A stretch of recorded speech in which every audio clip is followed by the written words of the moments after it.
they've taken shelter in a nearby mosque after carrying out their ambush. It is tense. The troops expect to get fired upon at any moment.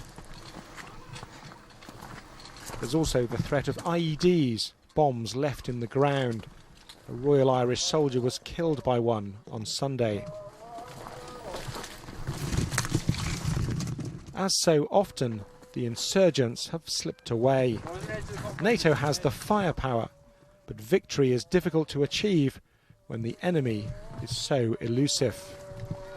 Huw Edwards, BBC News, Helmand. Well, the coalition here is the latest in a long line of foreign interventions in Afghanistan. 30 years ago, Soviet forces retreated, a superpower humiliated. Colonial Britain, the Arabs and many others have suffered a similar fate here. I've travelled to the Panjshir Valley to ask whether history is about to repeat itself. This perfect landscape was the beating heart of the resistance in the 1980s. Even the might of the Soviet military was unable to conquer the fortress-like mountains and valleys of the Panjshir. I first came to Afghanistan in 1994. By then, the Soviet army had gone. But instead of peace, I found a country engulfed in a brutal civil war. A war between brothers, they called it. The backdrop may be different, but the story is becoming all too familiar. 16 years on, and Afghanistan is still a nation at war, and the old Soviet wrecks remain where they were. Talk to some Afghans today, and they will tell you that the US-led coalition will, in its turn, be defeated, leaving behind its own military relics. If that happened, the coalition would join a long list of foreigners who've tried and failed to tame this land at the crossroads of Asia. Not just the Soviets, but before them the British, the Persians, the Mongols and the Arabs. Once the men of Miwaza would dance the Shelek in victory. Today it's an ear-splitting welcome ceremony. Their weapons left behind by British soldiers. This one carries Queen Victoria's insignia, made in London in 1870. If the foreigners that are here now succeed in defeating terror, that's good for us, says this elder. But if they just cause more fighting, that's no good to us at all. This is the entry of British troops in Jalalabad. Dr. Abdullah Abdullah is the valley's most prominent politician. I asked him if the US-led coalition ran the same risk of failure as previous interventions. Unless we learn from the mistakes of the past and find a sense of direction which is acceptable for the people of Afghanistan, which could be explained to the people, there is that risk. There is that risk. In a word, are you an optimist or a pessimist? Without change in the strategies and in implementation of those strategies in parts of the international community, to speak with one voice and have consistency in their messages, and changes in the Afghan side, mainly the Afghan government, I'll be pessimistic. It's a depressing conclusion, especially for those who, like this one-time guerrilla fighter, thought they had already secured the country's freedom.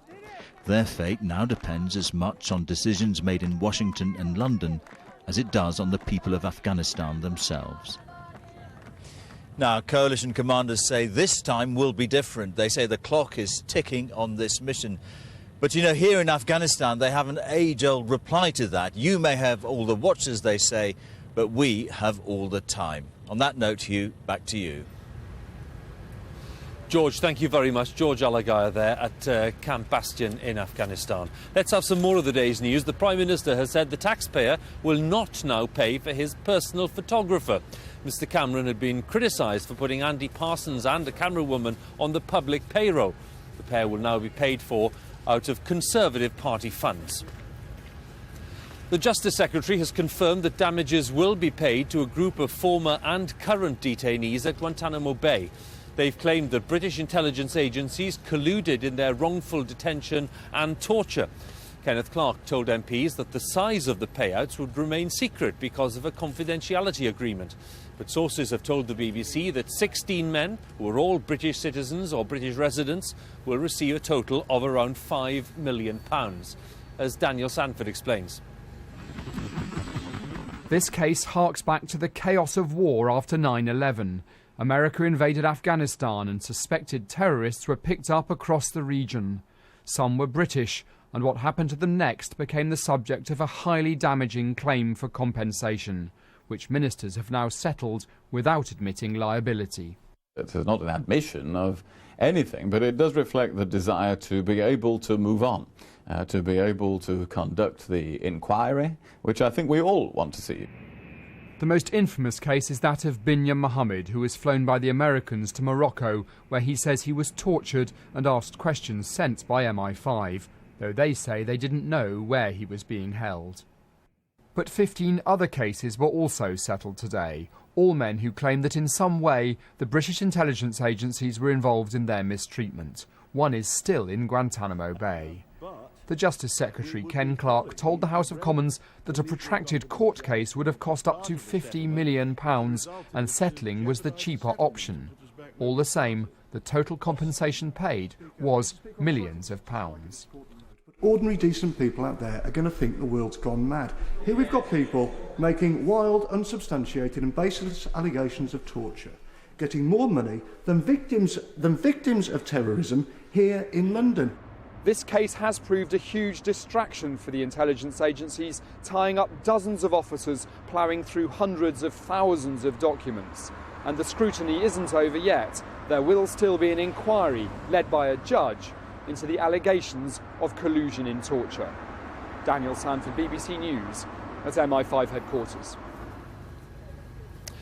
Well, now, here at Buckingham Palace tonight, they'll at least be satisfied that an engagement which took place 3 weeks ago didn't become public knowledge before today's announcement by Prince William. There are still questions to answer, of course, about the date and the location, and for lots of people, the cost as well. Nicholas Witchell, our royal correspondent, still with me. Nick, on those hard, practical issues, what can we say tonight? I've no doubt that William would like to do it on as small a scale as possible. St George's Chapel, Windsor, the Guards' Chapel. He will know, as Buckingham Palace will know, that many people will be saying, what a lot of fuss, what a lot of money, times are hard. But this is a future king and a future queen consort we're talking about.